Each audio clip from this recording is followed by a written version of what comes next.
Olá! Hoje nós vamos falar sobre os fatores masculinos de infertilidade. Cerca de 1/3 dos casais tentantes vão ter como principal causa da infertilidade a alteração dos espermatozoides. E essas alterações são pegas frequentemente somente no momento da infertilidade, visto que no Brasil não temos a tradição de ir rotineiramente aos urologistas. Por isso que eu pergunto para o Dr. Aristides Manuel Bragueto sobre as principais doenças que causam infertilidade masculina. Nós podemos dividir didaticamente em 3 grupos: pré-testiculares, testiculares e pós-testiculares. Vamos imaginar o testículo como uma fábrica, e ele é de espermatozoide, lógico, e vamos entender assim, que nós podemos ter os problemas pré. Quais são? Quando nós temos uma falta de estímulo ao testículo, uma falta hormonal. Então o testículo não funciona porque ele não está sendo estimulado. Então nós falamos isso, são causas pré-testiculares. Temos as causas testiculares, problemas que danificam o testículo ou o funcionamento dele. Primeiro deles, muito comum, varicocele. As varizes aumentam a temperatura do testículo e isso danifica a produção de espermatozoides, a qualidade dos espermatozoides. Então, varicocele, que são varizes do testículo, são muito comuns e por aumentar a temperatura, por ter uma quantidade maior de sangue, vão danificando a fábrica e a produção de espermatozoides. O segundo tipo testicular muito comum é a cachumba. Pega-se cachumba na infância, ela migra para o testículo e causa um dano permanente à fábrica e aí ela não produz, o testículo para de produzir espermatozoide em uma quantidade muito pequena. Nós também temos uma causa muito comum chamada criptorquidia. O que é isso? O testículo não migrou para a bolsa escrotal. E agora a doutora Alessandra Matos vai nos falar um pouquinho sobre estilos de vida que podem ser causas deflagradoras de alteração dos espermatozoides. Acredita-se que a contagem de espermatozoides tem diminuído ao longo dos últimos anos, também por questões ambientais e no estilo de vida. Assim, dormir pouco, estresse, sedentarismo, exposição à poluição ou a produtos tóxicos, profissões que exigem ambientes com muito calor, exposição a produtos como solventes orgânicos, radiação, metais pesados, tudo isso poderia alterar a produção dos hormônios masculinos ou aquecer os testículos, no caso das profissões com ambiente de calor excessivo, e provocar alteração nos parâmetros do espermograma, nos parâmetros do sêmen. Estudos observacionais têm mostrado que, com relação à alimentação rica em carne processada, gorduras saturadas ou o próprio alcoolismo excessivo, poderiam levar à diminuição da quantidade e da motilidade dos espermatozoides. É importante falar do fumo e de drogas que também alteram a vascularização testicular, com isso contribuindo também para a má qualidade do sêmen. Dr. Daniel Faundes, quais exames solicitar ao homem frente à infertilidade e como se lê esse exame? Num casal com infertilidade, o principal exame a ser realizado no homem é o espermograma. E não adianta o homem reclamar de que ele já tem filhos de outro casamento ou do mesmo casamento, porque muita coisa pode ter acontecido desde essa gravidez até hoje. Dentre as características observadas no espermograma, as mais importantes são a concentração, que deve ser acima de 15 milhões, e a motilidade, porque não adianta ter um monte de espermatozoides, estão todos parados.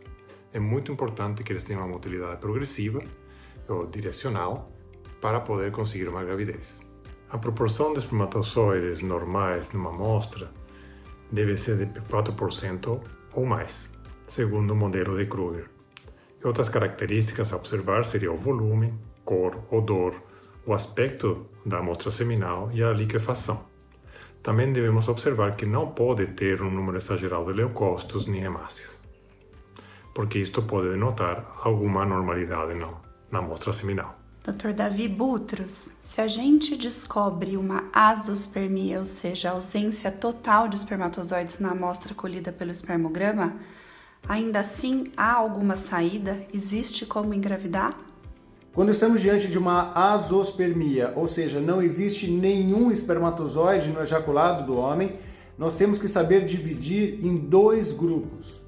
Primeiro grupo, há uma azospermia porque a saída do espermatozoide está inadequada. É o que nós chamamos de azospermia obstrutiva. Ele produz espermatozoides, mas não ejacula. Esse ainda é um caso de bom prognóstico, em que nós temos bons recursos para acreditar que ele vai poder ser pai com o próprio gameta. Mas existe a azospermia não obstrutiva. A dificuldade não é do espermatozoide sair, a dificuldade é de produzir o espermatozoide. Esses sim são casos mais delicados. Agora, delicados não significa que ele não seja capaz ainda de tentar algum tratamento para buscar encontrar o espermatozoide no testículo. Existem técnicas de estimulação hormonal, quando for bem indicado, técnicas de microdissecção testicular, onde a equipe andrológica, que é o urologista, faz uma microcirurgia para buscar um espermatozoide e ainda assim tentar de alguma maneira resultados para que ele consiga ser pai com o próprio gameta. Então existem saídas. Nem sempre nós temos a solução, mas certamente muito longe de desistir de alguma estratégia para tentar ajudá-lo a ser pai com o próprio espermatozoide. Além das alterações vistas no espermograma, existe um outro exame de suma importância para a gente da infertilidade. É a fragmentação do DNA espermático, que quando aumentada pode levar a maus resultados no laboratório, aborto de repetição e até a famosa esterilidade sem causa aparente. A doutora Mariana, chefe do laboratório do FIVMED, vai conversar um pouquinho com a gente se existe alguma maneira de melhor seleção desses espermatozoides quando a gente chega no laboratório e os desdobramentos disso na vida dos embriões. Olá, doutora Carolina! A primeira etapa seria se fazer o exame, já que a literatura mostra que a alta fragmentação do DNA espermático tem como consequência menores taxas de fertilização, parada do desenvolvimento embrionário, baixas taxas de implantação e, infelizmente, aumento das taxas de aborto, em decorrência principalmente de embriões geneticamente alterados. A segunda etapa seria o tratamento desse paciente com essa fragmentação alterada antes dessa amostra chegar ao laboratório para a fertilização. Mas nós sabemos que em muitos casos não há tempo suficiente para que esse paciente seja tratado. E também que o tratamento ainda é empírico e pouco efetivo. Por esse motivo, existem alguns procedimentos que podem ser feitos por nós do laboratório para selecionar, então, os melhores espermatozoides com o DNA íntegro ou menos fragmentado. O primeiro passo seria o próprio processamento seminal. Então, com a utilização de meios com concentrações diferentes, que chamamos de gradiente descontínuo, já conseguimos separar boa parte dos espermatozoides imóveis. Após esse processamento, fazemos a técnica de swim-up, no qual deixamos que os melhores espermatozoides nadem até a superfície do tubo de ensaio. Vários estudos e testes que nós mesmos realizamos no FIVMED mostram que esses espermatozoides têm maior probabilidade de ter DNA íntegro. Existe também a técnica chamada de PIXI, ainda muito utilizada por algumas clínicas, que já foi demonstrado em algumas revisões sistemáticas a sua não eficácia para a seleção de espermatozoides de acordo com a sua integridade de DNA. Mas então, qual a técnica que nós utilizamos no laboratório FIVMED?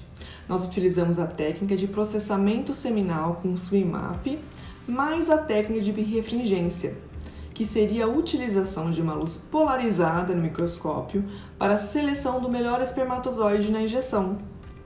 Ou seja, durante o procedimento da ICSI, essa luz especial do microscópio faz com que o núcleo dos espermatozoides com DNA com menor fragmentação ou com DNA íntegro brilhem para o embriologista e dessa forma conseguimos selecioná-los para a injeção. Ele é um procedimento que não é prejudicial para o espermatozoide e no nosso laboratório ele já tem um número bastante significativo de casos que utilizaram a técnica e com bons resultados. E logo será publicado em revistas científicas da área.